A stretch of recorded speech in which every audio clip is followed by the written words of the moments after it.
Salam, hormatly vatandaşlar. Men yine de sizin bilen Murat Kurbanov. Men şu öpleşimde sizin sorununuza cevap verecek. Bir topar sorular gowuşýa, men şonuň iň esaslarını saýlap alýan. Oň tapawudy ýok, ýani tanqid sorular bolsun ýa beýlik sorular bolsun, oň hiç il tapawudy ýok. Näçe tanqid bolsa şonça gowy bizim üçin. Ine Deryadaş Daşowdan ýalýar. Men Özbekistan opozisiýasynyň hiç haytınına bir-birine hayvat atman diyen zatı görmedim. Hemmesi rejime karşı görüş geliyor. Bir-birine hormat koyup geliyorlar. Halk cemniyetem. Asillerde bolsa Saparıklınov, Çemenöre, Dögület, Bayhan, DLP, yeni bir student bar, Şeremetiv'in vağzalı galıp giden oğlun. Şol diye geldik Karizov diye 50 tane opozisyonerinin Türkmenistan rejimine karşı görüşen oğa. Bolmasa Türkmen opozisyonerleri Özbek opozisyonerlerden 2 kat köp ve 2 barabar değer mi diye. Yine Türkmenistan'ın halkı içerisinde bilen ok bu zatları. Halk tıydırak ayağa kaldırmalı. Hatta oraya yine şu olun şeyle diye. Özbekistan'ın diktatora karşı görüşüyor. Yine şu yerde diktator has güçlü olmasa da, görüşün bizimki al güçlü barmasa da, şu yerde hiç bir opozisyoner beýleke opozisyoner töhmet atıp ýa-ni söwüp ýa-ni bir opozisyoner başga opozisyonerge garşy görüşünok. Şunur agzy bir. Türkmenistanda näçe şeýle der, näçe daşyna demokratiýada ýaşayan adamlar bir-birine tanqid edip ýa-ni bir-birine garşy görüşýärler, rejime garşy görüşmän.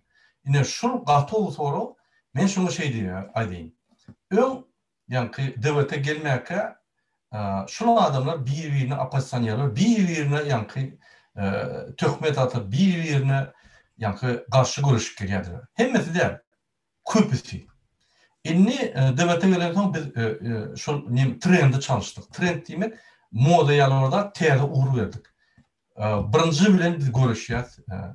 Berdimuhamedov aşy diktator. Şol adam her gün eden işi bilen bütün Türkmenistanyň halkyny gyrgyp otyr, ezip otyr. Bu ýa-ni umum suratyň 99%. Biz şuna garşy görüşýär. Biz 2 tane opozisyoner, 5 tane, 10 tane opozisyoner garşy görüşýär. Bir topar adam töhmet edýär. Türkmen oğlundan başlap Dayhan, Bayhan diýdi, beýleki diýdi. Bir topar töhmetler. Olar öňüm görüşýär. Häzirim görüşýär. Olar din opozisyonerge garşy görüşýär. Şoň üçin men öňüm aýdýan, siz liniýa çekmeli. Kim hakyky görüşýär, kim görüşýänlere garşy görüşýär. Görüşýänlere garşy görüşýänlere halk görüşmeli. Opozisyonerler der. Öýe saýlap aýtmaly. Gitmeliler kanallarına, ýazmaly şolary näme hiç wagt ýa-ni Berdimuhamedov aşy görüşýär diýip. Berin soragy şolary. Ine şonu bular biler. Görüşýänler garşy görüşsen adam gelenok bulary seretmäli, onda bular trendin ýa-ni uğruny çarşar. Ine halk hem şuna dahyly bar. Her adam görüşe de şuryaly çykyşlara da töhmetlere de dahyly bardyr. Şoň üçin siz gyrada durmaň. Biz opozisyonerler biz esasy wagtymyzy dine diktator bilen görüşýär we onuň terroristik gurulmasy MHM.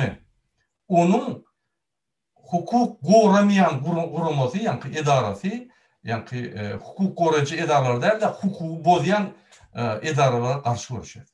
Şoň üçin hormatly watandaşlar, siz özüňiz baha bermeli we siz bizim ýa-ni tomoşçularymyz, siz bizim aktivistlerimiz, siz bizim grajdan cemiyetinin iň aktiv adamlar, siz bize de baha bermeli, siz olara da baha bermeli. Hemmetne.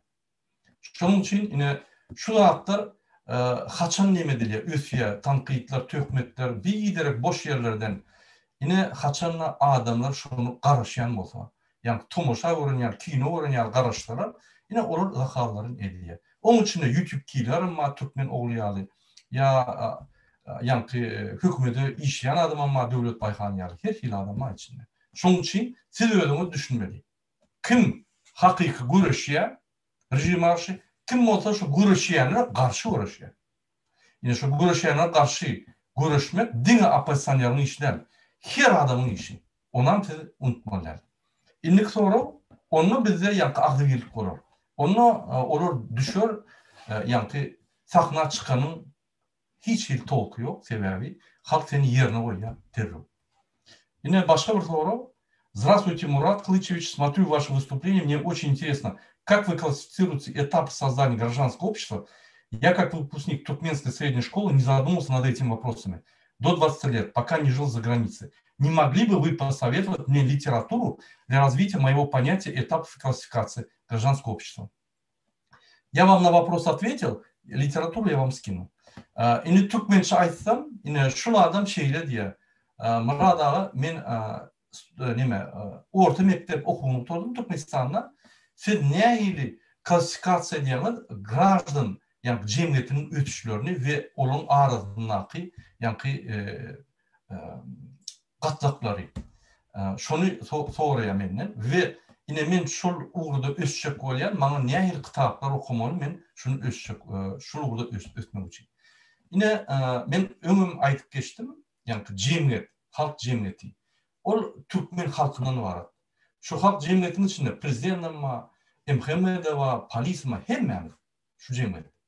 Şu cemiyetin içinde hükümet işgalleri var, biznesmenler var, dayhanlar, kârhanaçılar, yöne pensionerler, yani enatalar, studentler, talipler, hemmeti şu cemiyet değil. Yani şu cemiyetin okunu, yani ötüşünü içinde demokratik institutlar var. İnstitut demek hükman instituta girip yani egzamin tapşırıp girmek zaten yok. Durmuşun tecrübeleri, durmuşun okuyu, durmuştaki kurumalar kanuni nähili işleyenini görkezişi. Yine şolun demokratik institutların biri cemiyet birleşigi. Mesela için dayhanlar uyuşup bir cemiyet birleşigini açıyor. Ya hareket açıyor, dayhan hareketi. Ya da dayhan partiyası. Şu demokratik institutun bir görünüşü şol. Şoňa giren adamlar, yani kanunları öğrenip, beýleki adamlar bilen aragatnaşyk edip, agzybir bolup, pikir alyşyp üsýärler. Şu cemiyet üsýär. Şol üsýär we cemiyet üsýär. Başga bir, misal üçin aýak gyýlaryň gurulmasy, enataryň gurulmasy, taliplaryň gurulmasy, ýaşlaryň gurulmasy, ýaşlaryň hereketi, partiýalar, şoň hemmeti demokratiýa öwredýän institutlar. Oňa demokratik institutlar diýilýär. Yine demokratik institutların biri hükümette meclis. Şu meclis yani halkımıza ağalar çıkış etmeli, halkımın önüne televizyonda akşam düşündürmeli. Yine şu kanun kabul edildi, yine şu yerde şuraya söhbetleşip geçti, yine şu yerde ben karşı oldum ya ben golladım. Neymiş şunu düşündürüyor halka ve halkın cemiyetini östürüyor. Yani halkın an düşüncesi. Tabii cemiyet demek, cemiyet düşüncesi demek şu halkın an düşüncesi, cemiyetin an düşüncesi. Biz şunu üstürmeli. Yine şunu üstürmek için şu demokratik institutlar. Adalet ministri, onun bir demokratik institutun biri, ol çıkış edip, yani televizyonda yani düşündürüş veriyor, kanunların işleşi, ya şu kanun neyle işletmeli, ya şu kanunun işletmek için yani görkezmeler yok, işleyen yok. Şu zatları halka yetirmeli. Bizde o zat yok. Bizde yani cemiyet, hükümet nemeden var. Hükümet, ilk hükümetin içinde 99% cemiyet. Bunlar neme diye? Şu cemiyetin an düşüncesi dine bir uğurda üstürüyor. Biznes, kârhanaçı, hükümetlerde işleyençi ve yani dine teyadatlar, know-how ya teyadat açışlar dine ekonomik, iqtisadi uğrunu. Politik uğrunu şunun cemiyeti üstüren o. Gaytip önkü ötüşünü durup, onu türmeye batıp, şunu minusa getirdiler. Yine şunun için bizim cemiyetimizde her kim fikir ediyor, ay men näme men hiç dat çölemok. Sebebi ol bilen ok. Şu cemiyetin bir bölügi, şu cemiyetin bir bölügüne şul esasy diýen zatlar, hereketler şu cemiyet çalışıp bilýär. Bir adam cemiyet çalışıp bilýär. Ine diýerim men çykyş edýän. Men size düşündürýän, siz görýäňiz we ösýäňiz. Men yanlış aýtsam, siz meni tanqid edýäňiz. Diýmek sizin söhbetleşdik edip dur, siz ösýäňiz. O näçe men egerde şonu et bilýän bolsam, sen edilen okya, ol edilen okya, beýleki edilen ok. Her kim edi bilýär. Diňe liderler etmeli diýen zat ýok. Her adam, her grajdanin şoň hakkı var. Bizde näçe haklar işlenok, näçe kanunlar işlenok. Sebebi biz şu cemiyet ösmedi, biz düşünemedik. Şu kanun näme, konstitusiýa näme? Eğer inne düşünüp başladık. Ýöne şu hükümetde, şu ýurtda, şu watanlar, şu döwletde iň bir esasat halk. ikinci esasat şu halkın hakkı. Prezidentim der, birinci ministrim der, meclisin başlığım der. O yerde kabinet ministrde ya MHM polis olarak bizim bulluktu, servis. Siz Antalya varanınızda atayla, yani sizi reception'da karşı alıp neyem hizmet diyorlar, yine şolur. Biz olsa hem de tersine vurulu, sebebi 30 yılda şu iksan diktatör, Ilaytada Saparmurat Niyazov, şu Türkmenistan teyden vurdu. Teyden hükümeti Hudayalı idare etti. Hükümetin yol açtı, Hudaydan hem yok etti. Ama diktatör değil. Öz kultunu, öz tohumunu, öz inetini, atasını, dünyada ulu kahraman etti. Özünü 5 kere kahraman etti. O bir manyak, onun bir gerayişinin biri. Yine de ikinci gerayişim, Berdi Muhammedov yine şunun şunatlar edip diyor. Seyredim, ünförüm, şunun nehili, akmak, idiot ve gerayişlikten seyredim. Bizde kanun var. Türkmenistan'ın pasportlarını, Türkmenistan gражданlarına nerede olsa, dünyanın bir küncüğünde olsa, şu yerde en yakın ilçihana çalışmalı. O kanunla berkidilen. Şimdi bu idiot, gerayişlik neyme diye. Şul işlep durun kanunu işletmen, teyade bir gür közme diye. Şul adamın pasportlarını köyünü, sıra geçti de 2 yıllık uzatacak diye. Oho! Yoldaş Berdi Muhammedov, kanun ma? Kanun, konstitusiya var. Konstitusiyanın aşağında migrasyon kanun var. Şöyle yadıma düştü 37 ya 27. maddede yazılı. Siz hükmansı uğraştı pasportlar çalışmalı. Siz şunu seyretmeyen gür közme önsüsü bilen gür közme verecek koyacağınız. Aklınız nerede? Sizin gür közmeniz zero. Kanunun ne işlen o. Sizin gür közmeleriniz kanunun esasını, kanunu berkitmeli. Emin kime düşündürüyorum bu hatları? Yalnızca bir yerden ulaştım Aşgabat'tan. O boğu deydi. Tavuk diye yumurta kullanına, şu bir yumurta kullanına, ikinci yumurta kullanına çelli, şunun bir pameti var. Şununla şolum yok yani. Etimeye kanunlar bozuk yatıyor. Şunun edir, şu sekund bir vazifesi prezident, ikinci vazifesi kabinet ministri yerine getirici, inni teyade vazife allı özüne maktan meğeri, onun halk genişliğinin yolu açtı, halk masalının başladı. İdiot değil mi? Biz neyme karışıyoruz şundan? Bizim günümüz kovuluşmuyor. Ondan seyredim, Fransa'da yine ben bir yerde vakansla başladı. Her kim maşalatını alıp, Nizza gidiyor, o gidiyor, kenarı, Akiyanı, başka devletleri dinleyip başladı. Mu hükmünün dahlam yok, işlem yok. Her kim ölçü alıyor, mümkünçülükleri var. Yine şu devletler ne gaz var, ne tok var, hem de bunun getiriliyor. Üsya, cemlet ösün. Şu her adam, her kim özünü, egoist, yönü, probleme çıkan vakti, şu birleşiyor yık koy veriyor. Gerek olsa Macron'a önkün şaplık verdiler. Şuraya halk şunu. Sebebi bu öz hakkı için. Beyleka karışmıyor, günü diye görüşüyor. Biz hakkımız için görüşemiz. Biz neyem rezultat için hiç edemiz.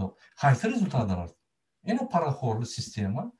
A'dan ya çelli hem paraxorluk, hem hükümet yok paraxorluk, devlet yok paraxorluk, diğer paraxorluk çölde hem kanun prinsipi var hakikatten yok. Prezident bağda hakikatten yok. Bunlar öz keyfi bilen dirayın olup, o tarafında da kanunlar bolup, korrupsiya edip, kezaplık edip, buluşun üstü pullar olarak. Mun gelenler doğun ardınlaşıp bundan varlamak. Yine oraya da. Biz neyme karışıyor? Hiç sade. Yine siz gün Noğu'da durursunuz. Şu bütün ömrümüzü altın asırda yaşap, Noğu'da durup şu Noğu'da yemek bilen. Yine Fransa'da Noğu'da mı yok, daha da mı yok. Bunlar dinçaliye, gerek vakti işliye, 8 saat, 7 saat bir günle, 5 gün işliye dinçaliye. Şu kazanyan aylığı pensiya da yetiyor, hem de yetiyor, caylar alman yetiyor. Oldu.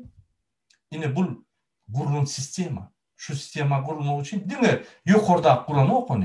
Himme cemiyetin içine himme ne kurdu? Burada eğer hükümet neye doğru olsa çık ya düğüdüm şunu. Düğü diyorlar. Yeni kartirovka diyorlar sistem. Biz de ne yapalım? Bu sistemanı saparmatını yazıp koydu. Bunun yani idiot devam ediyor. O halkın dahlam yok sistema gurulunma. Şunun için bu sistema bir adam için gurulun diktatör sistema. Biz esası maksadımız şu sistemanı ayırmalı. Tiyade Avrupa'ya demokrat sistema geçmeli. Bizim halkımız vizasız Avrupa gelmeli. Bizim halkımız vizasız Orta Asya'da ayrılmalı. Bizim halkımız azat olmalı. Yani ne açık azat olsa üzülmeli ya. Avrupa gelkiseler köp saat görüp öğreniyorlar. Yine biz şu uğurda gitmeli. Biz diktatörü üstürmek uğurda gitmeli. Bir de Novot'tan başlayıp yani garipçılığa girmek uğurda gitmeli. Biz teyade uğurda gitmeli. Bizim uğurumuz ösen devletlerin arasını yiyip öz ornumuzu almak uğurda gitmeli. Biz niye var ya? O Hudaý saklasın. Hükümet edaran adamı bilen iyisi olsun, beylik olsun, guruluştan özümü tanıyam, onun düşüncesine. Yine şolurun mesela. Hiç kim mesela. Haramdağa ne diyeyim ki?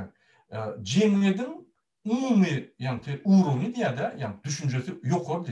Haramdağın pesi. Şimdi bunu yani dolandırılmayan şu cemiyeti ayırıp şunun düşüncesini özünküden kiçetti. Şunun için biz izah ettik biz ömürden. Ol iqtisadiyeti kaldırmak, ol ansad iş. Ol kıyın iş, yani onu çözse ol ya. Mazal için cemiyeti östürmek. 3 yıl, 5 yıl, 10 yıl, Yine bunu ne emetti? 30 yılda bizim cemiyetimizin düşüncesini 1800 yıla zındılar. Hazır padşahlık kurup 1200 yıla zınacak koyarlar. Biz yiteriz derdik. Biz bir tohumun kulları oluruz. Şunun için yani cemiyet düşüncesi o ne emek? Adamın aratlaşık. Şu ülke Türkiye'de olun. Türkmenistan'da olun. Türkmenlerimizin katlaşmalı. Düşüncemizi üstürmeli. Yine şunu üstürmek için demokratik institutlar var. Demek, siz bir kurama ya bir birleşiğe katlaşmalı. O yerde üstüyanız. Ne yapacak biz diyoruz? Gelin hareketleri yiyelim. Gelin yani partiyaları yiyelim. Yok olmasa öz hareketlerim, öz gruppaňyz açyň, öz kiçik gruppaňyz açyňda ağır gatnaşyk edip, öz döwlet guruluşyk düşünjesini, öz ýaşaýyş düşünjäňizi östüriň, kanunlaryňyzy, haklaryňyzy bilin. Ya şonu biz sizden haýyş edýär. Onu ne döwlet baýhan, ne türkmenogly, ne beýlikler size aýtmady. Ine şol iň düýü şol. Yani döwlet guruluşyň, jemgyýetiň, döwletiň, halkyň iň ýanky arpasy ýaly iň düýü şundan başlap gidýär. Ine şoň üçin de düýüni urýar. Ine şoň üçin rejim bizden gorkýar. Şoň üçin bu diýär, Murat Gurbanow adamlaryň aklyny çalyşýar. Men aklyny çalşamok. Men adamlara düşünce berýän. Bütün dünya düşüncesini berýän. Diňe Türkmenistanyň kynlar. Diňe ýanky Orta Asyanyň kynlar. Ýewropaň düşüncesini berýän size. Siz istediğiniz alın, istemediğiniz almaň. O sizin her adamın öz işi. Şunun için biz egerde bütün cemiyet, ösen cemiyetler yani Avrupa ve Amerika devletlerinin arasında özümüzü yani istesek şu yerde bolmany, onu biz ösmeli. O Orta Asya devletlerine yetmek kıyınlar. Onu mu aldı? Biz ömür bitmeli. Ben neyem çıktı yani? Amerika, Avrupa her vakit. Avrupa edil şu yetmez yani gün orta Avrupa'nı yetip başlamalı. 4 yılda biz şunu yetmeli. Käbir yani käbir pudoklarda, käbir uğurlarda biz şunu olmalı. Onunla biz 10 yılla, 12 yılla Avrupa'na yetmeli. Yani şunu burada gitmeli. Käbirlerde yine Arap devletleri yani Kuveyt yani Arap devletler onlar yani sarf edici devlet. Onlar hiç tat açamam. Soňky ýyllarda. Onlar diňe tehnologiýalar urunup gelýär. Niden gelýär tehnologiýalar? Ýewropadan gelýär, Amerikadan gelýär. Näçe Ýewropadan, Amerikadan? Azat. Informasiýa azat. İstenik informasiýa alyp bilýän. İstenik pikirini edip bilýän. Ýalňyşdan ýalňyşyp bilýän. Onun için seni türmeye basan yok. Sen adam öldürme, sen yankı cemiyete päsir yetirme. Päsir yetirýän bolsaň seni duýduruş berýärler. Humanizasiýa diýilýän bu, ýani adamçylyk kanunlary. Bizde altkor kanunlar var, onam prezident güýçlendirýär, ýani repressivne diýär. Repressivne ýani terrorist organizasiýalary, MHM, polis, prokuratura, sudlar hedil edýär. Ondan meterlisiýär. Ene şondan halk ýaşap galyp bilen. Şonuň üçin ene men polislere da bilýän, MHM işgärleri de bilýän. Prezidenta da bilýän, hemme halkyna da bilýän. Döwlet gerek bolsa biz ösmeli. Bizim jemgyýetimiz gaty erwet uğurda barýa. 1200-nji asra barýa. Gaty ýyla barýa. Biz Afrika döwletlerini yetip ozup, olaryň peswort. Bizde viruslar, epidemiyalar bolar Afrika döwletlerinde. Häzir Afrika döwletlerinde ýok şolardy. Ösen olar.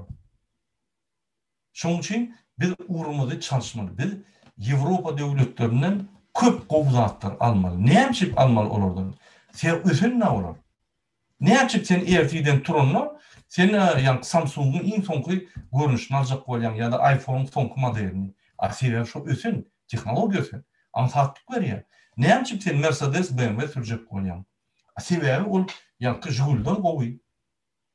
Şura ýa sistemada, Ýewropanyň sistemasy, adamçylyk sistemany, Гражданский kodeksi, Уголовный kodeksi, ýa Jinayet kodeksi, jemgyýetçilik sistemasy, politik sistemasy, ykdysady sistemasy, hemme sistemalar güýçli. Şolardan öwrenmeli. Dine azatlykda adam ösüp bilýär. Adam azatly bolýarmy? Azat bolmaly. Hökümet şonu garanti bermeli. Bizim hökümet kagıýda onu garanti berýär. Hakykatdan bolsa Türkmenistanyň prezidenti Berdimuhammedow özü kezapçylyk edip birinji bilen konstitusiýany bolup halkyň haklaryny alýar. Onu diýmek bul konstitusiýany garant edýär, konstitusiýanyň düşmany we halkyň düşmany. Ine men MHM, polis we sudlara, ýani kadyýetiniň ýoluşlaryna, prokuraturaň ýoluşlaryna bilýän. Size döwlet gerekmi? Size ýurt gerekmi? Ösen. Şu ýurtda öz wezipany alyp, gowaýlyk alyp, 1,5, 2,5, 3,000 dolar aýlyk alyp, kezapçylyk etmän, ýani awraýly tyla hormat goýulan adam boljak bolsaňyz, onu sizin şu uğruňyz bolmaly, sizin ýani jemgyýet ösüşi, halkyň ösüşi we bizim Türkmenistanyň iş uğruna bolmaly. Siz haýsy uğurda? Siz Türkmenistanyň prezidenti bizi 1200-nji asra, 12-nji asra akıp otyr. Siz şoňa kömek edip şoňa barýaňyz. Size näme döwlet gerekmi? Size näme Türkmenistan gerekmi? Siz bir aklyňyzy oýnanyň. Indi bolu para ay men nädip siz gyra çekilýäňiz.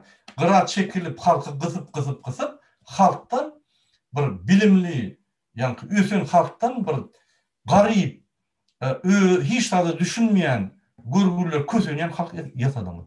Ine şu bizim jemgyýetimiz. Şoň üçin şo galyplar. Şoň üçin kim galýan bolsa, düşündürüş geçin. Tutup elini gaňyryp basmak nat ýok. Haklar bolýar, kanun bolýar. Sizem ýertikün, sizem çekmeli bol. Şoň üçin şu soru bizim jemgyýetimiz näme ösmeli? Bizim jemgyýetimizdäki demokratik institutlar, o diýmek näme? Partiyalar, gurulmalar, hereketler, ýaşyň hereketler, enataryň, taliplerin, daýhanlaryň, nebitçiliň tapagy ýok. Hereketler adamlar birleşýär, birbirine pikir alışýar, kanunlar öwrenýär we ösýär. Ne jemgyýet ösýär. Hiç kim hiç nada gatnaşmasa, ine Türkmenistan bolýar.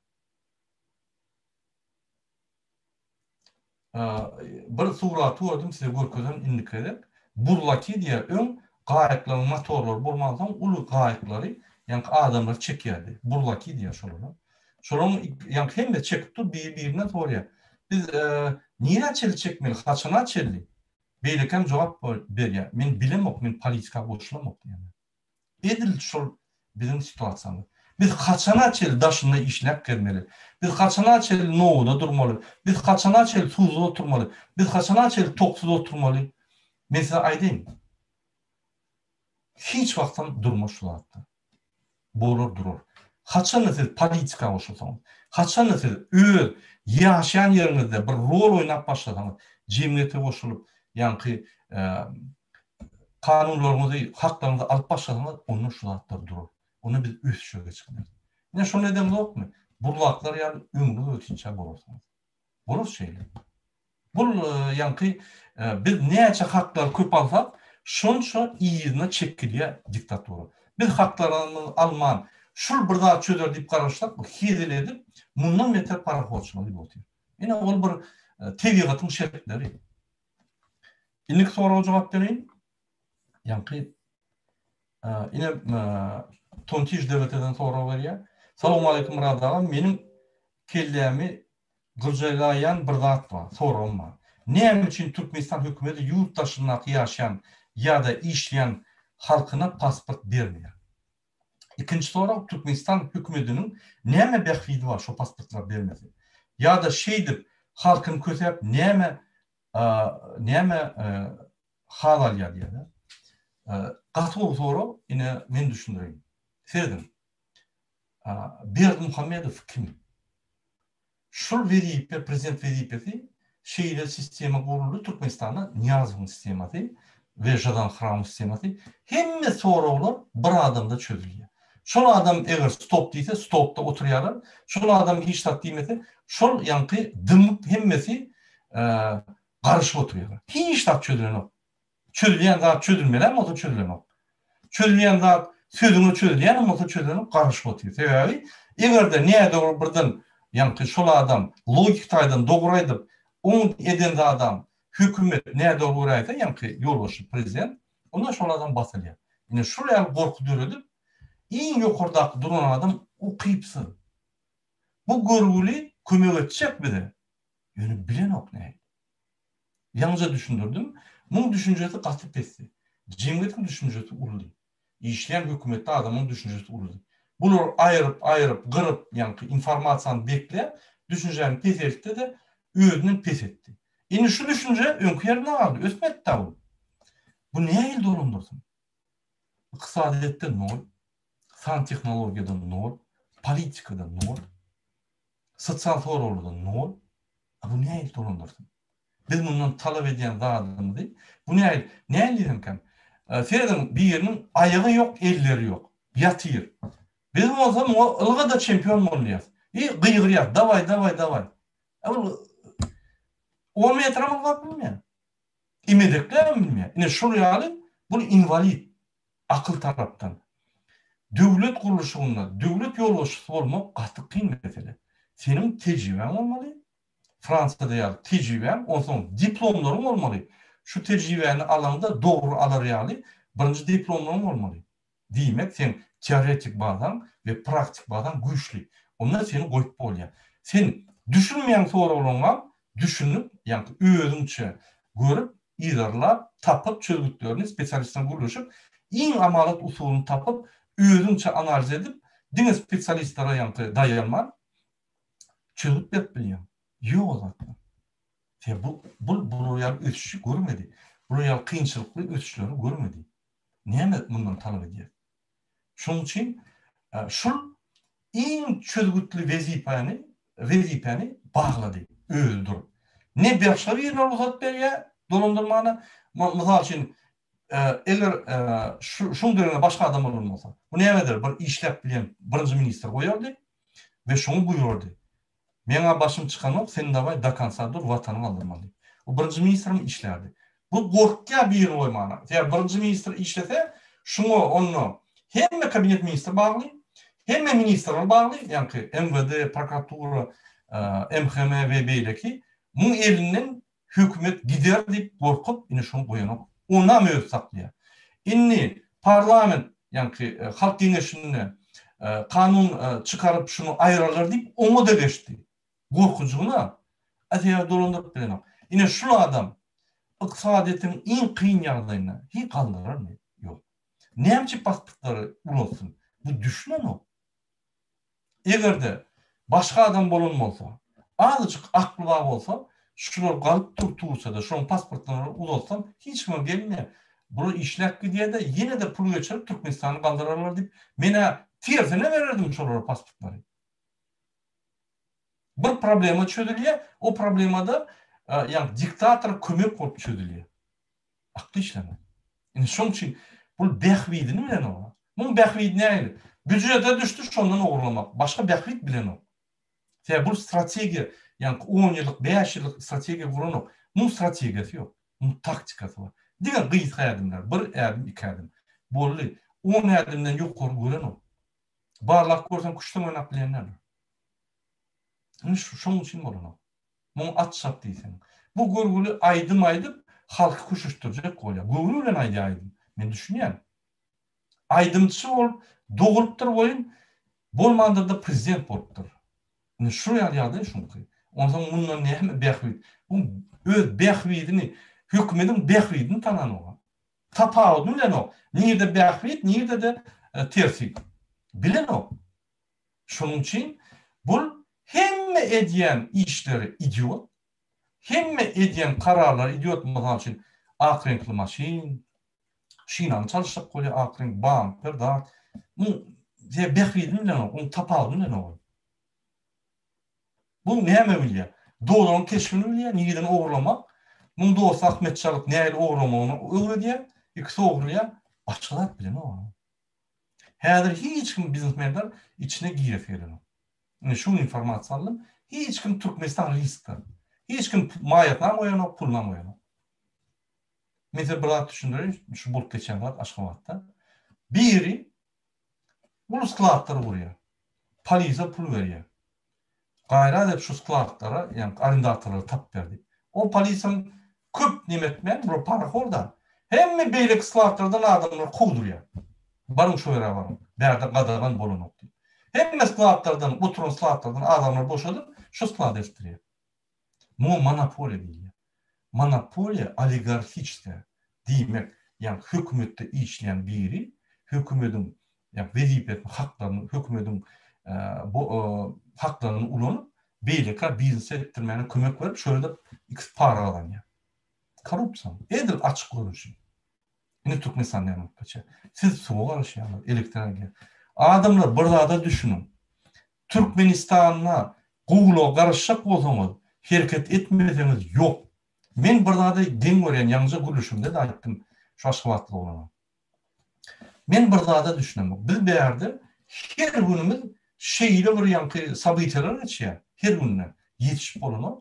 Türkmenistan'da sabite yok. Yankı hiç de bulup geçen o. Haçana çelli ömrümüzü yöne şeyle yankı kovazınıp oturacaksınız. Her bir geçen günümüz onun limiti var yankı ketkitlenin. Şeyde her bir günümüz şeyle kovazınıp oturuyorsunuz. Siz baymış oraya. Siz näme şuraya günlüğümüz köpmi. Ömür var 50-60 yaşayanlar. Ondan 70'e varan eýem toylap çıkarýar. Bir yerde 80-90 norma. 80-90, 100, 120, 130 yaşayanlar. Gün her ýylym köp, yani hal maddi adalar köp gowulaşan, yani umum komfort gowulaşan ondan köp yaşayanlar.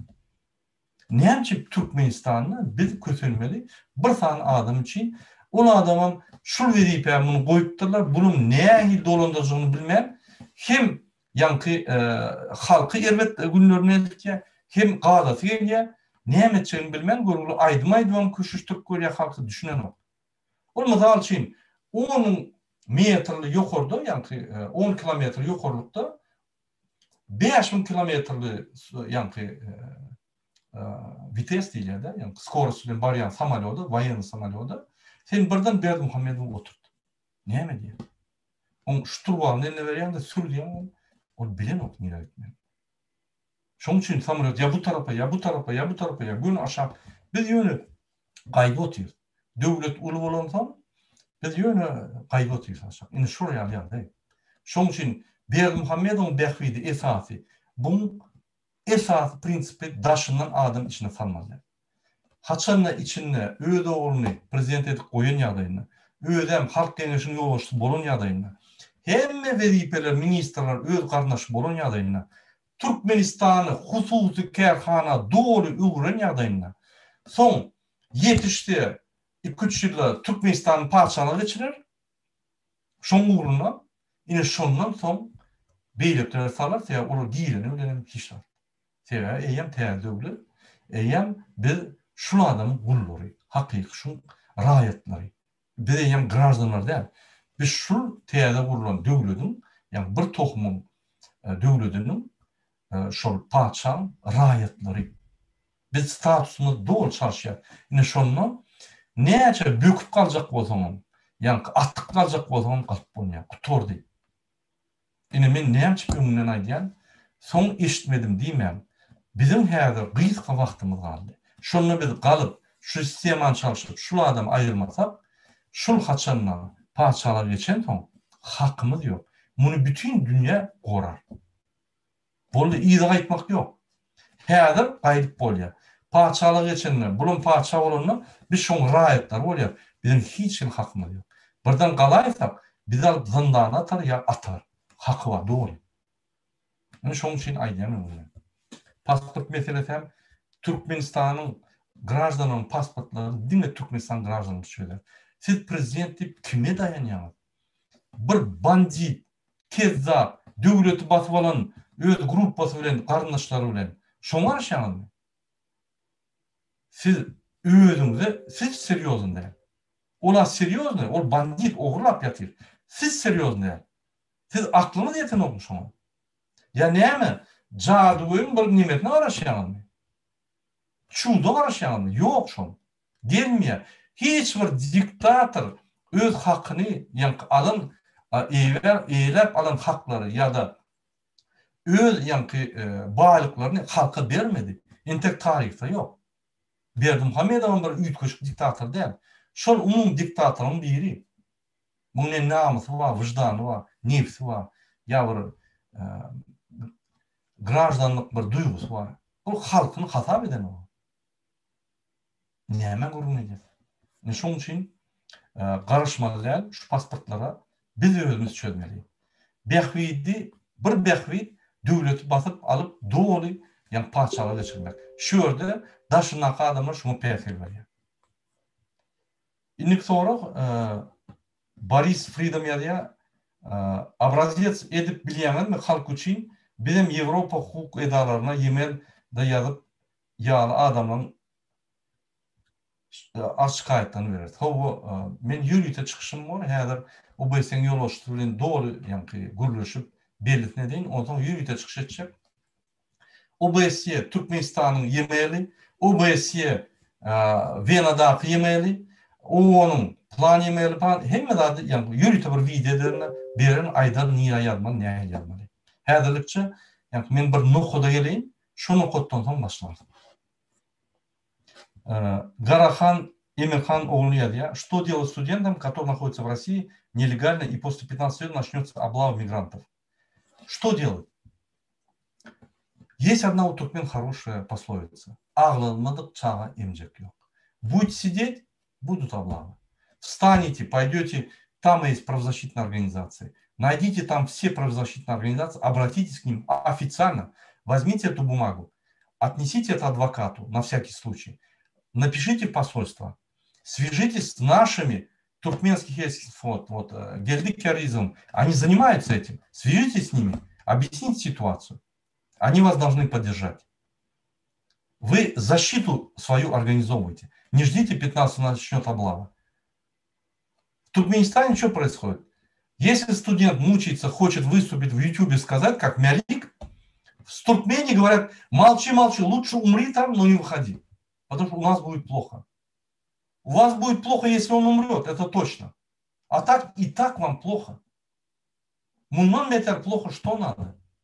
Что надо хуже, чем в Туркменистане? Сейчас ситуация для туркменистанцев. Ничего. Хуже уже не будет. Вам терять чего, я не пойму. Туркменистан тюрьма. В тюрьме дают паёк. Вам не дают. Чем хуже будет? Они всех в тюрьму не посадят. За то, что во что он выступит, там посадят. Да за то, что листовки раздают, не сажают. О чем вы? Поэтому хватит бояться. Кого мы боимся? Одного, который нас боится, не может с дворца выйти. Хватит бояться. Или выходите, или не задавайте глупые вопросы. Что мне делать? Выходить надо и официально выступить в YouTube. Это отправить надо нам. Мы это отправим в ОБСЕ, мы это отправим в ООН. Вам надо обратиться в правозащитную организацию. Ваше право нарушается. Какая разница, кто нарушает? Президент Туркменистана или российские власти? Вам надо обратиться в правозащитную организацию. Профессионально бороться с этим. А не ждать. Кто-то за границей, в свободной стране, чем в Туркменистане, вам будет решать проблемы. Вы должны инициатором быть и первый двигаться. Поймите. Поэтому надо двигаться. Не будешь двигаться, ничего не будет. Все. Это очень просто. Борис Фридом yazıyor. Demokratlar gelen son Birleşen Ştatlarda bizim yurt in yaman hukuk barada. Bizde şans var mı? Dinleder yani. Devlete partisi ve halkı.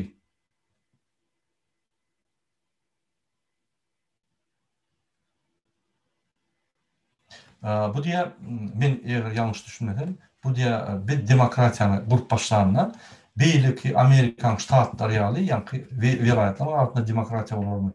Ya yine de önküyal olur mu? Bir devlete gelsin, ya beylikle gelsin tapağı yok. Sayılarının üstüne geliyor. Onu siz saylayamaz. Siz isteseniz saylarsınız, istemeden saylamazsınız. Ben вообще bir daha da düşünüyorum. Her bir topara pastanyalar, ay bulur nemeler, bulur öyle, böyle de töhmedat yani. Bulur fikirge, bulur ayrıp, öylere yankı gelirler. Yok, biz sisteman yıkıyaz. Sistemi ayırlıya, dine sayılarlar kesgitler. Ertir devlete saylanmaz, saylanmaz. Ertir ıklim saylanır mı? Saylanır. Ya saylanmaz mı? Saylanmaz. Yine şu gün siz düşündürmen şunu atları. Biz bir yere gidişmek kadar hiç manisi yok. Biz katı şart yağdaydı rejim yıkıp yine şu yerde konkurensan hesabına sayılarları edip şu yerde tutmalı. Bir yerde o top ne yani? Ben düşünemem şunu. Hükman suratda Türkmenistan'da bir sisteman çalışmalı. Bir adam için kurulan sistema o yanlış sistema. O diktatör sistema. Biz kaçanda sayılarları geçiremedi. Levap'ta hekim levaplı olmanın siz saylayanlar. Onu yukarıdan verilen o. Etraflarda hekimi siz saylayanlar. Yukarıdan verilen o. Yine şuna açık sayılarlar değil ya. İstendiği adam koyuyor. Devletin esası maksadı, esası prinsipiyel beylik partiyalardan tapağı değil. Biz hükman suratta açık sayılarlar, hükman suratta demokratik sayılarlar, hükman suratta adam 3 tane oldu mu? Bir partiya. Partiyaları açmağına yönü köyleştirecek. Biz cemiyetleri açmağına yönü köyleştirecek. Her partiya bu demokratik institut. Bu bizim cemiyetimiz üstür ya. Biz cemiyeti üstürmeli. O biz ERT devlete yollaşılık edip başladık. Yine diktatörü var. Olmaz. Biz hem demokratik sistemine geçmeli hem cemiyeti üstürmeli. Bizim esas maksadımız devletin cemiyeti üstürmeli. Bizim çıkışlarımızın esas maksadı bizim cemiyetimizi üstürmek. Biz diye bunu yani Bermuhamedov kritik edem de o. Yani tankit edip. Bizim cemiyetimize bilimler veriyor. Cemiyet bilimleri üstürüyor, düşünce veriyor. Düşüncelerini arttırıyor. Esası devletin maksadı şu. Şunun için bizde Amerika'da yağla bir olma yönü her vilayetler öz problemlerini çözür. Center dine kömürüdür. Ötüş planlarını şolarlarını yazar. Şolar ötüş planının uğrunu gider. Eğer de şu ötüş planını etmeyen iyide kalsa onunla center gelip ya maya koyar, ya pul koyar, ya kömür eder. Ondan sonra krizisli vilayetler var. Mari, Daşov, Levap, olur, center inisiyatif etmeli şunu. Aldırmalı. Bizim bütün Türkmenistan'ın ortaçı yani uğruni yani harmadda yağdayı demrek olmalı. Demek idağalık vilayetler üstürmeli. Kaçacak yani. Oraya köp bir mal koymalı. Ne şeydi bir demleştirmeli. Sonra ikinci bizim borcumuz şehirlerin oğlan tapalmaymalı. Demek her oğuda internet, gaz, yani logistika, çağrı bağlar, sportivni, medeniyet köşkü hem de atmamalı. İnstitutlar bir sentr etmen yani vilayetler adımmalı. Onunla o yere alımlar var ya, o yere yani profesörler var ya, o yerde üst düşülüyor. Şöyle desentralizasyon ya. Onu hükman etmeli. Şunun için biz vilayetler üstürmeli. o Türkmenistan din aşkavada üstürmeli, hazır ki Türkmenistan üstürmeli.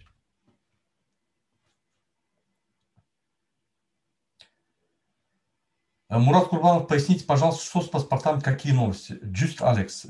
Алекс, с паспортами новости какие? Я звонил во французское посольство в Париже, там девушка ответила, я запись поставил. Они ждут решения президента о том, чтобы продлить все паспорта на 2 года, то есть печатями. Это, в принципе, в экстренном случае можно делать, но этот экстренный случай не надо на всех распространять, как будто это законный случай. Это незаконный экстренный случай. Поэтому я и против этого, я за то, чтобы поменять паспорта. Я за то, чтобы каждому гражданину Туркменистана паспорта менять в то время, когда паспорт закончился. Если его не лишили гражданства, надо менять. Это согласно закону о миграции. Это согласно Конституции. Ее нарушать никто не имеет права. Вот. Сегодня до конца месяца они решение должны принять. В начале месяца будет это решение уже вводиться в силу, если они его примут. Поэтому паспорта не ждите ни от кого. Надо двигаться по паспортам. Я сколько раз говорю, идите в аэропорт. Не можете, в аэропорту проблемы, давайте искать другие варианты. Но надо вставать. Не стоять, не ждать. Ничего не решится. Следующий вопрос. Каплан Ягуар. Şeyle sorulma Murat Kurbanov. Çurbanul kimine Guvanya kim dur Çurbanul'un arkasında? Min bilemok. Bilmeyen de adını bilemok diyeyim. İkinci perkadıklığım fiyal ya. Tüğürüm perkadıklığım köp tanrıya kadın köp sorulur. Murat ağa leva da etraflarda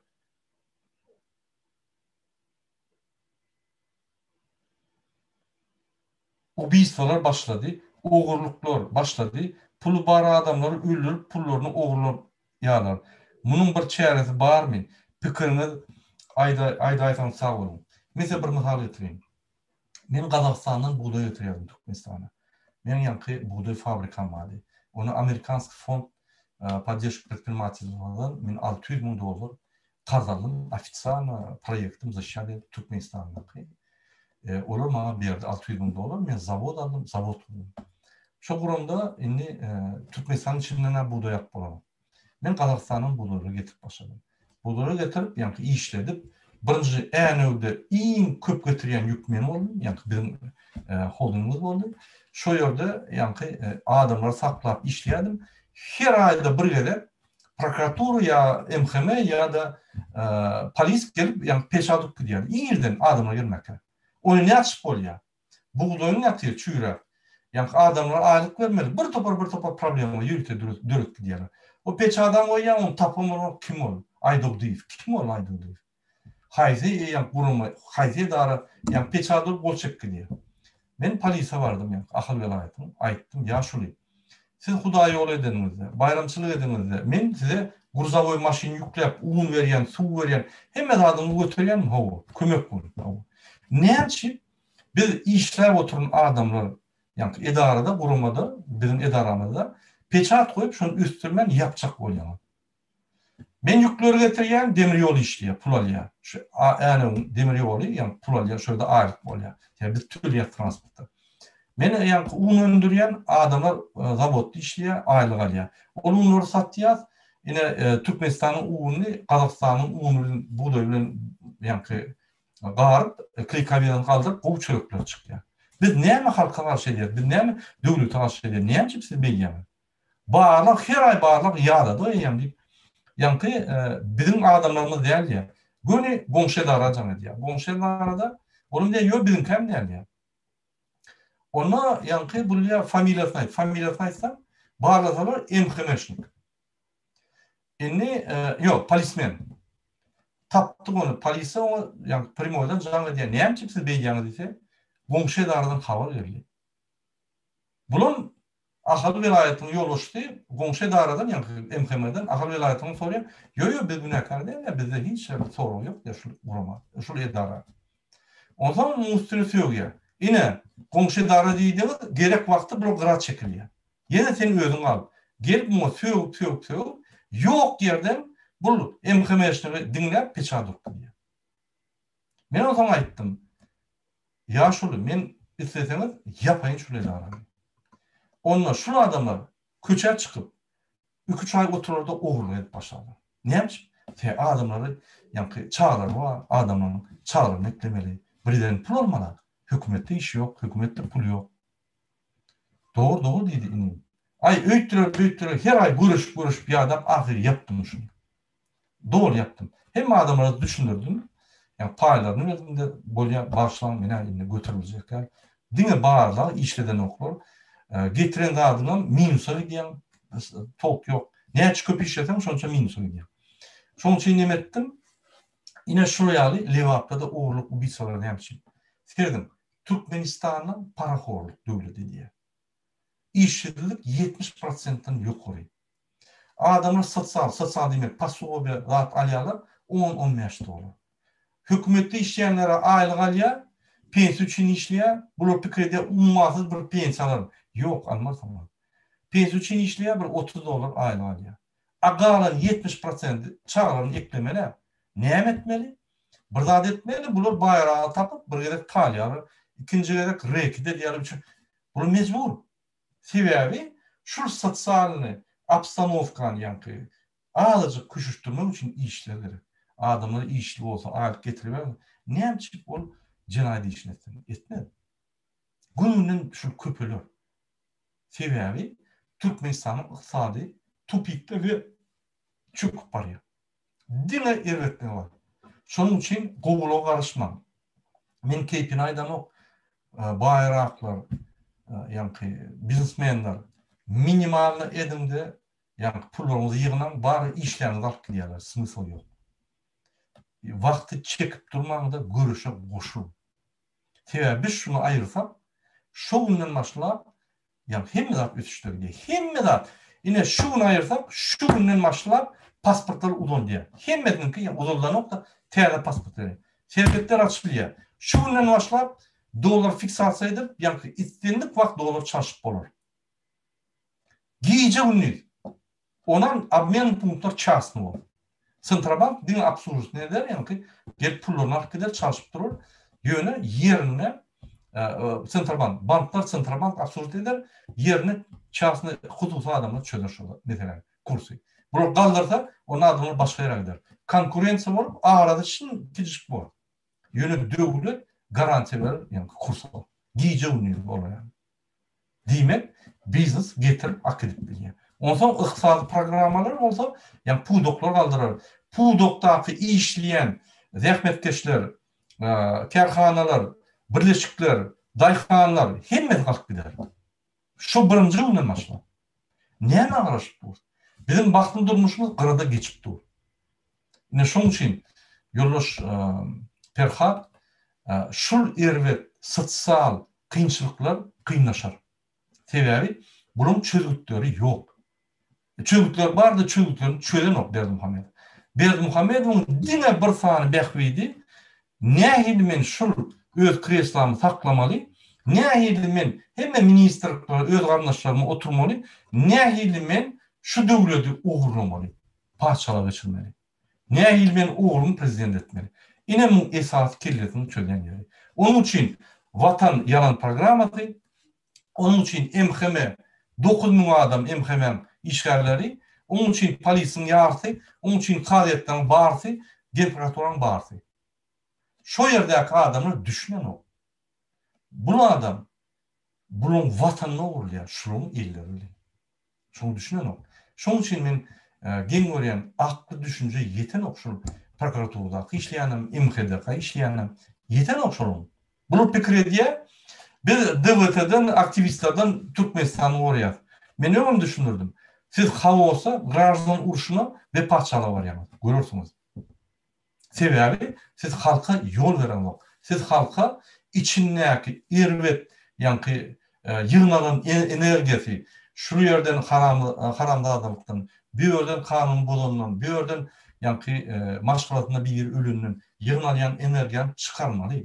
Bu olmasa o grazdan urşuna var ya.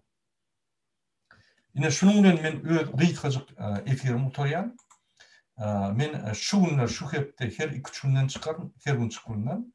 Yöne şu hepdeden soň men regulardan çıkarım. Şoň üçin başa köplen çıkamap efirlere. İnniki gereklere çelli, sağlığın hemmäňe birinji ölen janlyk arzu edýän. İkinji ölen adalet durmuşda, baxtly durmuşda yaşamagy arzu edýän. Sağ olun.